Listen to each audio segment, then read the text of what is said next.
3 to 4 hours अगर आप daily basis के दे रहे हो, यूपीएससी ने हर ऑप्शनल के लिए बहुत डिफाइंड सिलेबस बना रखा है, उनको आप स्किप कर देते हो। ये 2 स्टेप हमारे बहुत ज़्यादा जरूरी हैं और ये इसी सीक्वेंस में होने चाहिए। और पेपर 2 के भी ऐसे लेट से 60 टॉपिक्स हैं। कौन से स्कॉलर ने मैरिज के बारे में क्या कमेंट किया है, स्कॉलर व्यू, 2 क्वेश्चन भी सॉल्व कर दिए हैं, तो टॉपिक नंबर 1 आपका कंप्लीटली कवर्ड है। ये आप स्ट्रेटजी फॉलो करेंगे तो आपका जो ऑप्शनल है वो बहुत जल्दी प्रिपेयर हो जाएगा। हेलो एवरीवन, तो इस वीडियो में हम बात करेंगे कि ऑप्शनल को जल्दी से जल्दी हम कैसे कवर करें एंड एफिशिएंटली कैसे कवर करें। इस साल जो मेंस का पेपर लिख रहे हैं तो वो भी बहुत कश्मकश में होंगे कि भाई कब जीएस प्रिपेयर करना है, कब हमें ऑप्शनल प्रिपेयर करना है, प्रॉपरली टाइम नहीं दे पा रहे होंगे ऑप्शनल को। मैं ये बताता हूँ, अगर आप 3 से 4 घंटे 3 to 4 आवर्स अगर आप डेली बेसिस के दे रहे हो तो आप 20 to 30 डेज़ के बीच डिपेंडिंग अपॉन योर कैपेसिटी एक ऑप्शनल को बहुत अच्छे से कवर कर सकते हो और कॉन्फिडेंस हासिल कर सकते हो कि एग्ज़ाम में हमें किस तरीके से लिखना है। तो अगर हम ऑप्शनल की बात करते हैं तो हम ये जानेंगे कि किसी भी सब्जेक्ट को अगर हम शुरू कर रहे हैं तो हम उस सब्जेक्ट में क्या क्या हमें पहले से पता होना चाहिए। सबसे पहली चीज़ आती है सिलेबस, कि यूपीएससी का क्या सिलेबस है। यूपीएससी ने हर ऑप्शनल के लिए बहुत डिफाइंड सिलेबस बना रखा है, आपको वो देखना है। दूसरी चीज़ है कि एग्ज़ाम में क्या आ रहा है, इसमें पीवाईक्यूज़ पिछले 8 ईयर्स के 7 ईयर्स के आपको एनालाइज करने हैं टॉपिक वाइज। तीसरी हम ये चीज़ देखते हैं कि हमें मटेरियल कहाँ से लेना है, नोट्स, रिसोर्सेज, क्लासेस की अगर आपको रिक्वायरमेंट है तो ये आप देखते हो, ठीक है। चौथी आप ये चीज़ देखते हो ऑप्शनल में कि हमें प्रैक्टिस कहाँ से करनी है, जिसके लिए आप लोग टेस्ट सीरीज वगैरह ज्वाइन करते हो, राइट। पांचवी आप ये चीज़ देखते हो क्या हमने रिवीजन प्रॉपर किया है कि नहीं किया है। तो ये 5 चीज़ हमारे पास है जो कि किसी भी सब्जेक्ट के लिए हमें रिक्वायर्ड होती है, ठीक है। अगर आप ये चीज़ देखो कि हम जनरली क्या करते हैं, तो what mistakes do we commit. तो मिस्टेक्स की ही बात आती है ना, कि मिस्टेक हम करते हैं जब भी तो हमें जो है 5 से 6 महीने लग जाते हैं किसी ऑप्शनल को करने में। उसके बाद भी हम ये क्लैरिटी नहीं ले पाते, अगर कोई क्वेश्चन आया है तो हम ये आइडेंटिफाई ही नहीं कर पाते कि वो क्वेश्चन कौन से टॉपिक से आया है या उसमें हमें क्या राइट करना है, ये हम आइडेंटिफाई ही नहीं कर पाते। क्वेश्चन पढ़ते हैं, 4 चीज़ दिमाग में आती है, 5वीं चीज़ दिमाग में नहीं आती है। तो ऐसा क्यों होता है, इतना पढ़ने के बाद भी, इतनी क्लासेस करने के बाद भी? ये इसलिए होता है क्योंकि आप सबसे पहले रिसोर्सेज पे जाते हो। तो जो हमारा फर्स्ट 2 स्टेप थे उनको आप स्किप कर देते हो। ये 2 स्टेप हमारे बहुत ज़्यादा ज़रूरी हैं और ये इसी सीक्वेंस में होने चाहिए।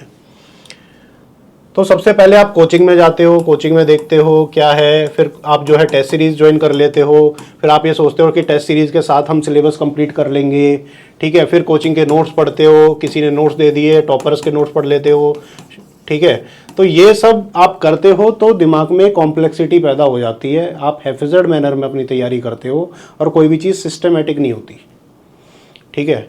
तो आपको करना क्या है ये मैं बताता हूँ। सबसे पहला काम आपको ये करना है कि सिलेबस देखो। मान लो आपने किसी भी ऑप्शनल का पेपर 1 का सिलेबस देखा। अब आपको ये आइडेंटिफाई करना है कि पेपर 1 में से कितने चैप्टर्स हमारे निकल रहे हैं according to the syllabus. Let say किसी एक एवरेज ऑप्शनल के 12 चैप्टर निकल रहे हैं, 12 चैप्टर्स निकल रहे हैं, ठीक है। आपको ये 12 चैप्टर्स के नाम लिख लेने हैं, ठीक है। एक आप ऐसी शीट बनाओ, कॉपी बनाओ, उसमें नाम लिख लो चैप्टर्स के, ठीक है। लेट से चैप्टर फर्स्ट है। अब ये जो चैप्टर है ये भी सब डिवाइडेड है बिटवीन डिफरेंट टॉपिक्स। तो इन टॉपिक्स को देखो। लेट से पहले चैप्टर में हमारे 5 टॉपिक्स हैं ऑन एन एवरेज, लेट से, ठीक है। 10 भी हो सकते हैं, 6 भी हो सकते हैं, ठीक है। लेट से 5 टॉपिक्स हैं हमारे। अब ये 5 टॉपिक्स के आप नाम लिख लो कि topic number 1, topic number 2, topic number 3, topic number 4, topic number 5, ठीक है। आपने नाम लिख लिया यहाँ पर। इसके बाद आपको क्या करना है, इसके बाद आना है स्टेप 2 पर कि पीवाईक्यूज 8 ईयर्स के आपको एनालाइज करने हैं और आपको ये देखना है कि कि ये जो चैप्टर है, इस चैप्टर में से इस पर्टिकुलर टॉपिक में कितने पीवाईक्यू पूछे गए हैं। लेट्स से 1 पीवाईक्यू पूछा गया, इसमें 4 पीवाईक्यू पूछे गए, इसमें 2 पीवाईक्यू पूछे गए हैं, ठीक है, इसमें 0 पूछा गया, इसमें भी 0 पूछा गया है। तो इसका मतलब क्या हुआ कि ये वाला जो टॉपिक है ये वेरी इंपॉर्टेंट टॉपिक है ना, ये भी स्ट्रेटेजिकली इंपॉर्टेंट टॉपिक है। But these two topics are not that important, ठीक है। तो वहीं पे पेरेटो प्रिंसिपल आपको लगा लेना है। पेरेटो प्रिंसिपल ये बोलता है कि 80% of the output comes from the 20% of the input. लेकिन यहां पे आपको ये देखोगे किसी भी एक ऑप्शनल में कि आपका 60% जो सिलेबस है वहां से लगभग 90% ऑफ क्वेश्चंस आ रहे हैं। तो आपको क्या समझ में आया यहां से कि 60% ऑफ सिलेबस करने में आपके 90% ऑफ द क्वेश्चंस कवर हो रहे हैं। तो इंपॉर्टेंट जो भी आपके टॉपिक्स हैं उनको कवर करो, जो लेस इंपॉर्टेंट टॉपिक्स हैं you can choose to ignore it for now, जब टाइम मिले तब कर लेना, ठीक है। तो यहां पे आपको ये समझ में आ गई कि भाई मान लो कि पूरे ऑप्शनल में अगर टॉपिक्स लगाएं तो 12 चैप्टर्स के 5 topics in every chapter, let say 60 topics हैं, ठीक है। और पेपर 2 के भी ऐसे लेट से 60 टॉपिक्स हैं, तो आपके 120 टॉपिक्स हो गए, आपके 120 टॉपिक्स हो गए। ये सब टॉपिक आपको पता होने चाहिए कि इन पे आपको जो है प्रिपेयर करना है, इन टॉपिक्स पे प्रिपेयर करना है। और इन 120 टॉपिक्स में से भी आपके 50 टॉपिक्स ऐसे होंगे जो कि बहुत इंपॉर्टेंट होंगे, वेरी इंपॉर्टेंट टॉपिक्स। इनको आप पहले प्रिपेयर करना है, इनकी लिस्ट बना लो कि ग्रीन रेड, भाई जो ग्रीन वाले हैं वो हमें बहुत अच्छे से प्रिपेयर करने हैं, येलो वाले हमें उसके बाद प्रिपेयर करने हैं। इस तरीके से आप इनकी लिस्ट बना लो, ठीक है। इसके बाद आपको क्या करना है कि आपने सारे टॉपिक्स प्रिपेयर कर लिए कि कौन से टॉपिक्स हैं। लेट से 50 टॉपिक्स ऐसे हैं जो आपको बहुत प्रायोरिटी पे करने हैं। अब बात यह आती है कि इन टॉपिक्स में क्या प्रिपेयर करें, इन टॉपिक्स में हम क्या प्रिपेयर करें, वो कैसे पता लगाया जाए कि हमें कहां से पढ़ना है, क्या पढ़ना है। पहली चीज है ये, आप देखो पीवाईक्यू में इन टॉपिक्स से क्या पूछा गया है कि पीवाईक्यू में लेट से 5 डायमेंशंस पूछी गई हैं। तो इन 5 डायमेंशंस के आप पॉइंटर वाइज नोट्स बना लो, पॉइंटर नोट्स बना लो कि जैसे सब हेडिंग है, मान लो सोशियोलॉजी में मैरिज का टॉपिक है, तो मैरिज के टॉपिक में आप ये लगा लो व्हाट इज मैरिज, ठीक है। मैरिज की हिस्ट्री क्या है, कौन से स्कॉलर ने मैरिज के बारे में क्या कमेंट किया है, स्कॉलर व्यू।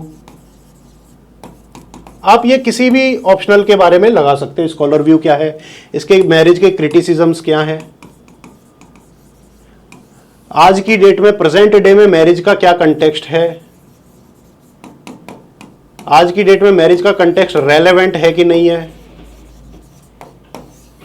फिर इस कंटेक्स्ट में हम आगे क्या कर सकते हैं, मैरिज का इंस्टीट्यूशन अगर हमें सक्सेसफुल कराना है तो, ठीक है, कॉन्स्टिट्यूशनल व्यू पॉइंट क्या है। तो ये सब डायमेंशंस आप किसी एक टॉपिक में अगर कवर करते हो तो सारे जितने भी पीवाईक्यूज आपके आ रहे हैं उस टॉपिक में, वो सारे के सारे आप आंसर कर सकते हो फ्रॉम दीज डायमेंशंस। तो इस तरह की डायमेंशंस आपको प्रिपेयर करनी है इन ईच टॉपिक। और उन टॉपिक्स में हर डायमेंशन के आप 4-4, 5-5 पॉइंटर्स भी बना रहे हो ना, तो with examples that is more than enough, right. तो अगर आप एक टॉपिक प्रिपेयर कर रहे हो और ये सारी आप पॉइंटर्स जॉट डाउन कर रहे हो, चैट जीपीटी की मदद लो या फिर आप जो है किसी रिसोर्स, ऑनलाइन रिसोर्स की मदद लो, आप कहीं से भी कर रहे हो, किसी नोट्स कोचिंग के से मदद ले रहे हो, डजेंट मैटर एट ऑल, आपको ये टॉपिक इन डायमेंशंस में प्रिपेयर करने हैं, ठीक है। आपने एक टॉपिक प्रिपेयर करा, ये सारी डायमेंशन लिखी, तो मुझे नहीं लगता आपको 1 आवर से ज़्यादा लगेगा, कम ही लगेगा वैसे तो, ठीक है। और ऐसे ही आप डेली के 5 पॉइंट्स टॉपिक्स प्रिपेयर कर रहे हो तो आप डेली का एक चैप्टर कंप्लीट कर सकते हो, एक चैप्टर आप डेली का कंप्लीट कर सकते हो इन टॉपिक्स के बाद। तो आप डेली का अगर एक चैप्टर कंप्लीट कर रहे हो तो आपको कितना टाइम लगेगा पेपर 1 कंप्लीट करने में,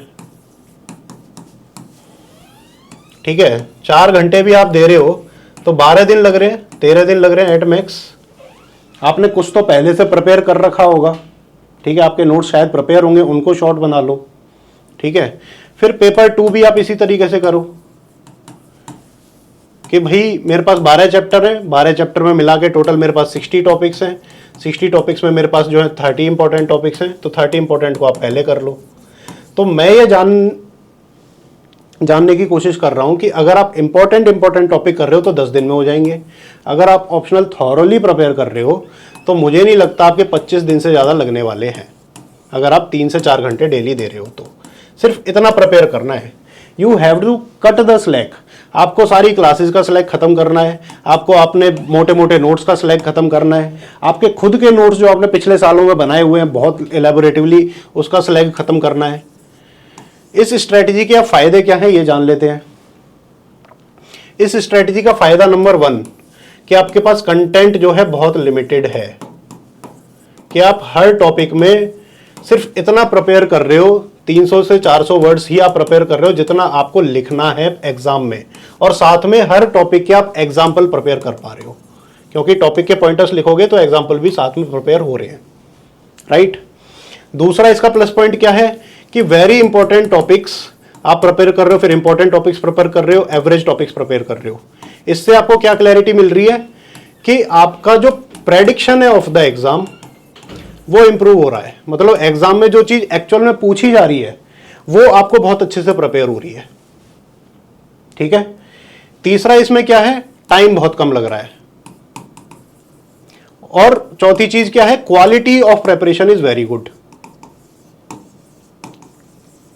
क्वालिटी ऑफ प्रेप से ये मतलब है कि अगर कोई भी क्वेश्चन एग्जाम में आ रहा है तो यू कैन एक्चुअली आइडेंटिफाई कि भाई ये क्वेश्चन उस पर्टिकुलर टॉपिक से आया है, उस टॉपिक में मैंने ये 10 पॉइंट प्रिपेयर करे थे तो मेरे को ये 10 पॉइंट लिखने हैं यहां पर। नहीं, आपको ये क्लैरिटी आएगी ही नहीं क्वेश्चन पढ़ के, ये उस टॉपिक से करना है और उस टॉपिक के आपके पास एलैबोरेटेड नोट्स हैं। तो इस तरीके से आपको शॉर्ट नोट्स बनाने हैं और जितना एग्जाम में लिखना है सिर्फ उतना उन नोट्स में लिखना है और उनको रट के चला जाना है। ठीक है। उसके बाद हमारी चीज आती है प्रैक्टिस की। प्रैक्टिस कहां से करें? क्या आप पीवाईक्यू प्रैक्टिस करोगे? क्या आप टेस्ट सीरीज प्रैक्टिस करोगे? देखो, प्रैक्टिस तो बहुत जरूरी है। मैं ये बोलूंगा पीवाईक्यूज तो आपने ब्रेनस्टॉर्म करें ही अपने नोट्स बनाने के लिए, तो पीवाईक्यू वापस से लिख के क्या फायदा है। आप कोई भी टेस्ट सीरीज मार्केट से खरीदें, उस टेस्ट सीरीज में जो भी क्वेश्चन है ऐसी की तैसी नहीं लगानी, मतलब जैसे टेस्ट आया वैसे ही नहीं लगाना आपको। उस टेस्ट सीरीज में से क्वेश्चन सॉर्ट करें कि कौन कौन से टॉपिक के क्वेश्चन है जो हमने पीवाईक्यू से करे थे। सॉर्ट करने के बाद टॉपिक नंबर 1 अगर आप कर रहे हो, उसके शॉर्ट नोट्स बना रहे हो, उसके बाद उस टॉपिक में से जो जो क्वेश्चन आपको टेस्ट सीरीज में मिल रहा है उस क्वेश्चन को वहीं लिख लो और उसको आंसर कर दो। इस तरीके से आप करोगे। अगर आपने टॉपिक 1 में से 2 क्वेश्चन भी सॉल्व कर दिए हैं तो टॉपिक नंबर 1 आपका कंप्लीटली कवर्ड है। इस तरीके से आपको करना है, रैंडम टेस्ट सीरीज आपको नहीं लगानी है। ठीक है। तो ये 3 स्टेप्स आप फॉलो कर लो कि सिलेबस के बाद मैं पीवाईक्यू एनालाइज करूंगा, first step, second step, third step फिर मैं उसके नोट्स बनाऊंगा। ठीक है। फोर्थ स्टेप में उसके एक क्वेश्चन लिखूंगा। ये 4 स्टेप आपने किसी एक पर्टिकुलर टॉपिक में फॉलो कर लिए तो वो टॉपिक आपका कंप्लीटली प्रिपेयर हो जाता है। और ये स्ट्रेटजी आपको for every topic, first important topics than less important topics आप फॉलो करते हो तो आपका ऑप्शनल बहुत जल्दी एंड बहुत एफिशिएंटली प्रिपेयर होगा विद मोर क्वालिटी। आपको क्वेश्चन देखते ही समझ में आ जाएगा मुझे इसमें लिखना क्या है और आप वही लिख के आएंगे जो एग्जामिनर को चाहिए और आपको ज़्यादा से ज़्यादा नंबर मिलेंगे। ये आप स्ट्रेटजी फॉलो करेंगे तो आपका जो ऑप्शनल है वो बहुत जल्दी प्रिपेयर हो जाएगा। Thank you all.